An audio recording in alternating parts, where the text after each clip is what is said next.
Selon la plupart des observateurs et participants, le World Creole Music Festival 2024 de la Dominique a été une sensation brûlante et un succès retentissant. L'événement s'est déroulé du 25 au 27 octobre cette année et a présenté des groupes de premier plan et de nouveaux artistes de la Dominique, d'autres îles des Caraïbes et d'Afrique. Le WCMF est en passe de s'établir comme un phénomène culturel et l'un des meilleurs festivals de musique des Caraïbes et même du monde entier. Lors d'une conférence de presse plus tôt le 3 octobre 2024, Marva Williams, nouvellement nommée PDG de Discover Dominica, l'organisation chargée de l'exécution de l'événement, a placé le festival dans son contexte. Le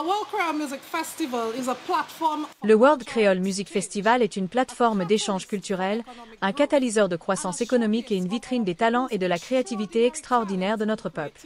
C'est en effet un cadeau que nous partageons avec le monde car il attire des visiteurs et des amateurs de musique et de culture créole du monde entier, contribuant de manière significative au développement économique et culturel de la Dominique. Avec nos hébergements et nos vols réservés à pleine capacité, nous sommes témoins de l'impact incroyable du festival sur notre secteur touristique et sur l'économie en général. Le WCMF 2024 a attiré d'énormes foules pendant les 3 nuits de rythme palpitant, avec des milliers de spectateurs se laissant emporter par la tapisserie musicale envoûtante proposée. Plusieurs personnes ont été vues agitant passionnément le drapeau de la Dominique au-dessus de leur tête dans un signe encourageant de patriotisme et d'engagement. La première soirée a été marquée par des performances du groupe haïtien Ecstasy, connu pour ses interprétations exquises des rythmes compas, de l'artiste dancehall Valiant, de l'acteur et chanteur nigérian-américain, Rotim, de la chanteuse et compositrice trinidadienne Nadia Batson, du groupe compas haïtien Tévis et du groupe de Dominique Triple K International, les Débreaks spécialistes. La performance de Triple K a été une clôture parfaite pour la première soirée et une transition vers la deuxième soirée.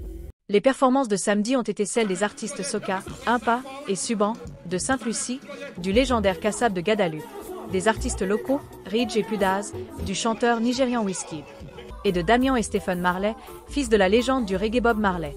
Le chef de Guyane, Azabantan de la Dominique, a clôturé le segment avec une performance exceptionnelle, faisant sa grande entrée dans une ambulance. Dimanche, la dernière nuit, Kai Daiti a été le premier à se produire, suivi par l'emblématique Chubby de la Dominique du groupe Midnight Groover, Fanny J de Guadeloupe et de France, l'artiste de reggae jamaïcain, Grand Morgan et ses amis, le groupe Up and Coming, Signal Band de la Dominique, et l'artiste de Antigua Socatian Winter, le combo Vinci Trini de Skinny Fabulous et Naila Blackmon, et The Voice, de Trinidad et Tobago. Une visiteuse pour la première fois a déclaré à Dominica News Online qu'elle avait apprécié chaque soirée, en particulier les performances de Kassab, Damien et Stephen Marley, ainsi que des artistes dominicains. C'est ma première fois ici à la Dominique pour le World Creole Music Festival et je dois dire que j'ai passé un très bon moment, a-t-elle déclaré. Je viens du Canada avec mes amis qui ne sont pas nouveaux à l'événement, et je ne regrette rien. Je reviendrai certainement. Un autre festivalier de l'île française de Guadeloupe a déclaré qu'il avait apprécié la performance de son groupe Kassab, qu'il avait suivi à la Dominique pour le festival. Il a décrit leur performance comme brillante et a déclaré qu'il avait également apprécié les autres performances, ainsi que la nourriture et les boissons proposées pendant l'événement. La Dominique est un si beau pays et j'adore cet endroit, a-t-il déclaré. Le World Creole Music Festival est l'un des plus grands festivals de musique des Caraïbes. Il a été lancé en octobre 1997 pour compléter les célébrations annuelles de l'indépendance de la Dominique. En plus de cet événement unique de 3 nuits, un certain nombre d'activités parallèles sont organisées autour du thème de la gastronomie, de la musique et du patrimoine, dans le cadre de la saison de l'indépendance créole. Ces activités culminent avec le WCMF, suivi du Rassemblement national du jour de l'indépendance le 3 novembre de chaque année.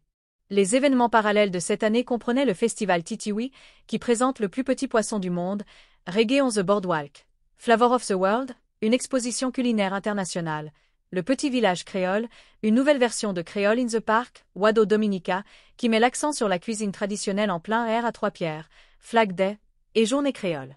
Pendant ce temps, Marva Williams de la Discover Dominica Authority s'est dite satisfaite du résultat du WCMF 2024.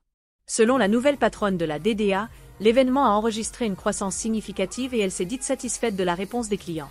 Elle a également noté les commentaires des clients sur divers aspects du festival qu'elle et son équipe prévoient de traiter à l'avenir. Apparemment, des plans sont déjà en cours pour le WCMF 2025, mais sera-t-il capable de surpasser cet événement brûlant? Attendons de voir. Et vous, avez-vous des suggestions pour améliorer le festival créole? Laissez-nous un commentaire ci-dessous et commençons une discussion.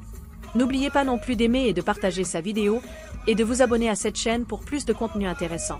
À bientôt pour la prochaine vidéo.